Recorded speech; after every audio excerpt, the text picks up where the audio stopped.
If you don't want things getting extra, oh, my hand looks limp. Ooh.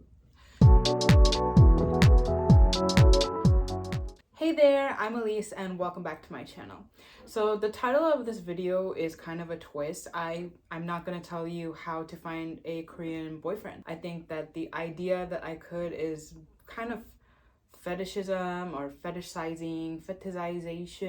There's basically no psychology that all Korean men share that I could tell you to make them like you. Or if there is, I just haven't, cracked that code. So that's not what's gonna happen in today's video. I also don't like to feed into the fantasy that all Korean men are like a K-drama and that they're all like romantic, perfect boyfriends. They are not. So if I'm not gonna be telling you the secret formula to make all Korean men like you, what am I gonna tell you? Well, if you watched my previous video, then you know that I've already talked about why I think that Tinder is very ineffective. But I would say that's true maybe 85% of the time. There's still a 15% chance, very small, that you can still meet someone nice on Tinder, Korean or not. That's right. I'm finally releasing the rules, which I've shared with my friends, I've shared with random people on Instagram, and now I'm sharing with the world. These will tell you how you can save a lot of time and a lot of energy that doesn't get put toward fuckboys, scammers, or catfish. But before we get into it, don't forget to subscribe and follow me on Instagram for more advice, stories, and peeks into my real life in Korea. First, disclaimer, because people like to get crazy in the comments. These rules are completely made up by Elise. They were developed after a lot of trial and error in an attempt to weed out creepers, perverts, and crazies. They are not 100% foolproof because people. So use them at your own discretion. This video is really just for fun, but also I'm serious. Enjoy. Rule number 1. No shirtless photos. Unless they're doing something where it's acceptable to be shirtless. Like if they're at the beach or the pool, or let's say that they took a body profile because they've been like working out and want to show off their results. Okay, fine. But if they're in like the bathroom in front of the mirror, or like that iconic pic of like guys covering up their junk with their towel or something like that, they're thinking lascivious thoughts, just go ahead and swipe left. If you don't want things to get X-rated, keep the photos PG. Next, if they only have one photo, that's an instant left. You don't know if that one photo was taken that one time at their one best angle. They've given you no point of comparison, so who knows what they really look like? You don't. Also, the one photo shows the amount of effort that they put into their profile, which I think is a direct correlation to how much effort they're going to put into you. That's how I like to read it. Moving on, if the guy has put photos where you can't see their lower body, like they only have their body showing from the waist up, or they've taken photos where they're not standing next to anything that you could possibly compare their body to, then they're probably short, 9 times out of 10.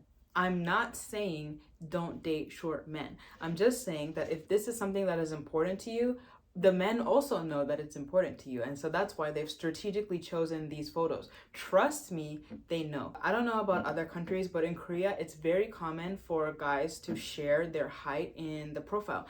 I don't know who's asking about this, because they also like to complain that they're being asked this question. I have never asked anyone how tall they are. I just decide, like, if I think you look tall, good. If I think that you don't look tall but you're hot, also good. But because they're trying to use their profile to their advantage or keep this from being a disadvantage, those photos are curated. If you don't want to get, caught up with somebody who's not as tall as you thought they were, those waist up photos or those like nothing around you photos, that's a big ol' hint. I have been on a lot of Tinder dates. I would say that about 95% of the guys that I went out with were much taller than me. I would say maybe 70 to 75% were over 6 feet tall. I'm only 5'2", so this is not like, I might not be a good reference for you for taller than me or taller than you, but I still think, like, because I went out with a lot of guys that were 6 feet and over, that I've figured this out. I've cracked this code. Did I have some short guys in the bunch? Yes. But I could already tell from their photos that they were going to be short. But if you are hot, I am an equal opportunist dater. So to the right you go. Last, on the point of photos, every country seems to have that one iconic photo that every man seems to have. Like in the US, it's usually a photo with an animal, sometimes dead, or a photo with a gun, or a photo with both of those things. In Korea, the iconic photo is usually either the guy playing golf or the guy like dressed up as Joker for Halloween. And I just swiped left on both of those because that just shows that you're boring and you do what everyone does. So this is going to be up to you, but I usually swiped left on anyone that hid their age or their distance. I'm not interested in doing any kind of long distance anything, and usually those people are the ones that are not even in Korea, so no for the distance for sure.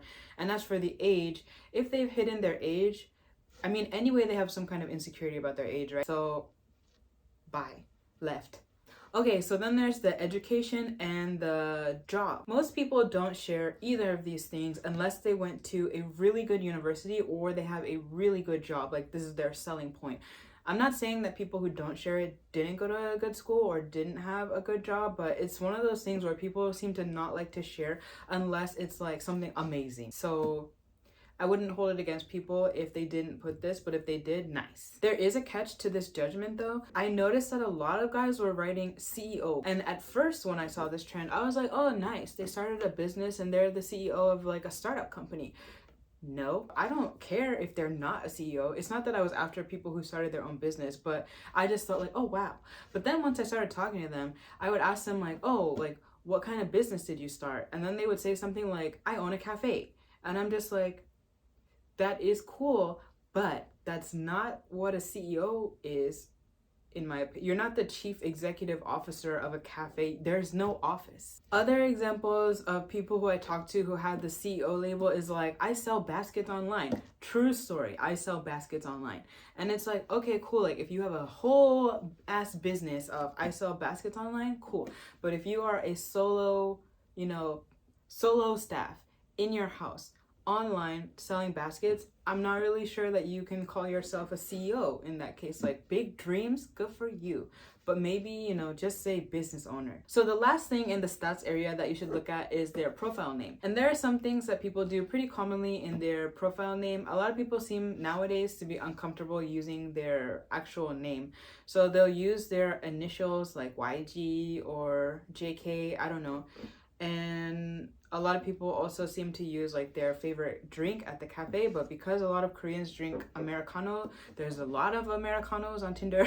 The thing to definitely watch out for is if they put anything like sub dom in their code name. Okay, then they're there for some BDSM something. It's just gonna be random stuff, but every once in a while they'll have in their profile name like the thing that they're there to do. So if that's not what you're there to do, just go ahead and swipe left, because that's not for you. Last but definitely not least, let's talk about the profile. If they wrote nothing in their profile, then we can rewind back to the point that I made earlier. It just shows how little effort they put into the profile. They're not serious about whatever they're doing on this app. They're not going to be serious about you. The only exception that I ever made to this, which I'm saying that I usually swiped left if they had no profile, is if they had a lot of photos that showed their hobbies and showed that they're an interesting person. Like if they had photos of themselves like bungee jumping, skydiving, hiking, scuba diving, something like that, then okay, you're interesting, even though you wrote nothing in the profile. I have some opportunity to ask you questions about things in your profile, so we're okay, I can work with this. But if you've only shown like selfies and then you have no profile, bye, left. The next thing to look out for in the profiles are people who wrote that they're looking for 동네 친구. 동네 친구 means neighborhood friend, or just like, I guess there's no English equivalent for this. It's like friend who lives in the neighborhood, somebody in the neighborhood, somebody who lives nearby. I have asked friends all over the place, all over the spectrum, different ages, different genders, and pretty much the consensus on what this means is there isn't one. There's no consensus. Everyone has a different interpretation. So some people might actually mean that they're looking for someone in the neighborhood to hang out with. They're not looking for someone to date per se. They're just looking for someone to go like hang out in a pub after work, or just like go to cafes on the weekends. Like it's really unclear like what they want, but I'm saying like on one side of the spectrum there are people who innocently just want to hang out with somebody that lives nearby and like explore the neighborhood. On the other side of the spectrum, it's people who are definitely looking for a convenient fuck buddy. They don't have time to be traveling across Seoul just to hook up with you. If you don't live in the neighborhood, you're not getting that D. And that's how lazy the world has gotten. I don't have time to figure out which kind of 동네 친구 are you looking for. So unless you wrote something else in your profile that's appealing to me, 동네 친구 is not doing it. Left. I also don't recommend swiping right on guys who wrote looking for language exchange. This might just be my personal preference. Maybe other people out there have had experiences where they met someone really cool and that the initial premise was that they were meeting for language exchange. But I just personally don't like the idea of someone meeting me or talking to me just for the fact that I speak English. What I found on Tinder, if guys were saying that they wanted language exchange, again, we have two sides of the spectrum. On the one hand, those guys may really just want language exchange and be that like friend zone kind of language exchange that I was talking about. Then there's kind of mid-range where the guys want language exchange. They're not looking for a serious relationship, but they want to use you as what is called a sleeping dictionary. So they get all the benefits of a relationship while learning English, but then once the English purpose has been fulfilled, your purpose is no longer valid. Bye, you're gone. And that's really tricky because you won't really know unless people are aware that this goes on anyway. Like I have gone out with people who said they wanted language exchange, we were cool, and it could have been romantic, but then I realized like they're telling me like I'm about to move to another country and practice my English. So I'm just like, oh well, you already meant for this to be temporary from the very beginning because you are leaving and I'm not leaving. So if you're not gonna rule out people who wrote language exchange in their profile, totally fine, that's up to you. But I would recommend asking the other person why they are interested in language exchange. Like if, let's say it's English, why do you need to learn English? What is it that's motivating you to try to learn English? Then there's the last possible, scenario that I've seen, which is guys pretty much using this language exchange label as what I think Americans would call the talking phase. So like you guys go out on dates, maybe you're more romantic than that, and like maybe in your opinion, you're in a full-blown relationship, but then they will be like, oh no, we were just doing language exchange and that's not my girlfriend, that's my language exchange partner, that's my English teacher. So yeah, I'm not a huge fan of this. I don't really recommend this on Tinder. There are other, apps where people do go there specifically for language exchange. Then at least you have some kind of mutual understanding that it is language exchange. But Tinder, not for me. You do what you want. Next point, if they wrote anything negative or borderline anal in their profile, instant left. Like, I don't want your negative vibes. If they wrote anything about not wanting to meet foreigners, specifically Chinese and Singaporean people, left. I am not Chinese or Singaporean, but I don't want to meet anyone who is like saying such offensive things. I believe that everyone has the right to swipe left. So if you've seen someone who you don't like, swipe left. Why are you writing this in your profile? I don't need that kind of vibe. This was your moment to convince me that I should talk to you. And instead of writing something cool about yourself, introducing your hobbies, like coming up with some witty thing to say, you decided to complain. So we could stop here. I've given you pretty much all the rules, but now let's talk about the conversation. Because for foreigners, they pretty much all go the same exact way. I'm going to assume, I'm pretty confident about that. For me, the conversation pretty much every single time went like this.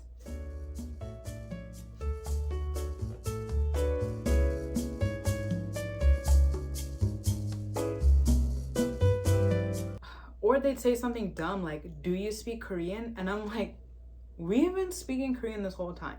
Also, my entire profile is written in Korean. So do you think that I used the translation app and that I'm still using the translation app right now? Or like I had a friend write my profile? I don't understand this question. But anyway, I just answer and I say, oh yeah, I speak Korean, but it's not perfect. So if I say something strange, please understand. I feel like at this point, they would just ask me like, oh, where are you from? Or how long have you been in Korea? How long have you learned Korean? Like something where a conversation could ensue. But instead they just say like, oh, okay. And so then I have to ask a question like, do you speak English? Have you been somewhere where English is necessary? And then they say, no, sorry. And it's just like, okay, well, this is boring fast. And you're not asking me about anything. I might try one more time based on their profile. If they showed their hobby, I might be like, oh, it looks like that you're into blah, blah, that's cool. I've never tried that or something like that. And then maybe the conversation will spark, I hope. But if not, I'm not gonna pull the conversation along. If you find that you have to keep asking questions and the other person is just answering the questions, that's boring, and that's probably how it's going to be for the whole rest of the interaction with each other. If you have a relationship, that's how it's going to be in the relationship. So unmatched. Bye. You are an interesting magical creature who has a lot to say, and they don't know what to do with you, so just unmatch. The next thing that I found while living in Korea, not only on Tinder but just in general, is that when it comes to dating, Koreans really seem to value quality. I said that wrong already. Quantity over quality. So I have had a lot of guys texting me very upset that I wasn't texting frequently throughout the day. And so they were saying like, oh, you're not texting me that much, so you must not be interested in me. And then I still tried to explain like, oh, hey, I think that we might have a cultural difference. I'm not used to texting someone frequently throughout the day, but I text you every day in the morning and when I get off work. And my texts are pretty long because I want to have like a detailed conversation with you and really give it my full attention. That's why I'm not texting you frequently. And I consider this like a test of how the whole relationship would go anyway. Like if I've explained it to you that thoroughly and that thoughtfully, and you are still gonna be like butthurt that I'm not texting you all day, then we're probably not gonna be a good match, because I'm not gonna text you all day. I have nothing to say. Did you eat lunch? Yes. What did you eat for lunch? Are you working? Yes, duh. I don't have time for that. So it's not gonna work out between us. And if I explained all this and then they say it's okay, but then they still get upset, then just unmatch. Bye. I can't deal with this. So you might feel like you're getting discouraged because you are lefting so many people, you're unmatching so many people, but just trust me, like all of this will save you a lot of time and keep you away from the guys that you don't want to meet in the first place. So just stay the course and keep at it. But we're not even done. Let's keep going. So if you get any of the following questions, they are giant blaring red flags and you need to unmatch immediately. No exceptions. Number one, where do you live? So I don't like this question for two reasons. The first is I've already put where I live in my profile. Like I put the district. So if you're concerned about 동네 친구 or something like that, just look at my profile. It's right there. And let's say that it didn't show up, because I think sometimes it doesn't show up. I also put in my profile that I live in Seoul. So if it's not good enough for you to know that I live in Seoul, or if you didn't read my profile, then I don't know what else to tell you. I also think that this is just a probe to see how easy you are to access, and that guy is only thinking about coming over to your house if he's asking you where you live. So no. The only time that I think it's acceptable to ask me where I live is if we are making plans and you're trying to figure out some place that we can go that's convenient for both of us. Then you can ask me where I live. But if you're just out the gates asking me, where do you live? Creepy. Big old creeper vibes. Next red flag question, do you live alone? That should go without saying that that is creepy. Why do you need to know if I live alone or if there's somebody else here? You would only be wondering about that if you were planning on coming over and you wanted to make sure that nobody was gonna get in your way of the hanky panks or of murdering me. Like, I don't know who you are. So in case it needs to be said, definitely don't tell strangers online where you live. And if you just still want to talk to them, just lie and say that you have a roommate and see what happens. Like, a lot of guys will just instantly stop talking to you if you say that you have a roommate, because they're like, oh damn, somebody's gonna get in my way. We're gonna have to coordinate like that person getting out of the house so that I can get in there. So too much work. I couldn't even get on the train and now I can't deal with somebody else being in the house maybe. Nah, this girl's too hard. Don't fight it. Say the answer that you know that they don't want to hear and then see what they do, and that will be your guide. Next red flag, you're so sexy. So pretty much any kind of message that had anything to do with my appearance, especially if it was about my body, no, you've already creeped me out. Like, we could have had a nice civilized conversation between a lady and a gentleman, but instead you've come out saying like, that body's banging, and I'm just like, I didn't even show you my body. Like, I don't have any kind of beach photos or anything like that, so you were staring real hard. If they said something like, oh, you're so beautiful, or you look gorgeous, I like your style, or something like that, where it's at least polite or like acceptable, then I probably keep talking and try to steer the conversation away from there and talk about things like our interests or like our hobbies, or I don't know, just some kind of actual conversation. It could go well from there. Like, maybe they just wanted to say something nice, but sometimes that's not the case and they will just like really fixate on what you look like, and that's not a turn on for me. So for me, that was a left. For you, if you like that, cool. If you don't like that, also you should left. Okay, and the final red flag question is, when are you leaving Korea? When did I say I was leaving? I don't auto left for this question because like it could be one of two possibilities. The first is the more likely one. They already view you as someone who's going to be temporary because you're a foreigner.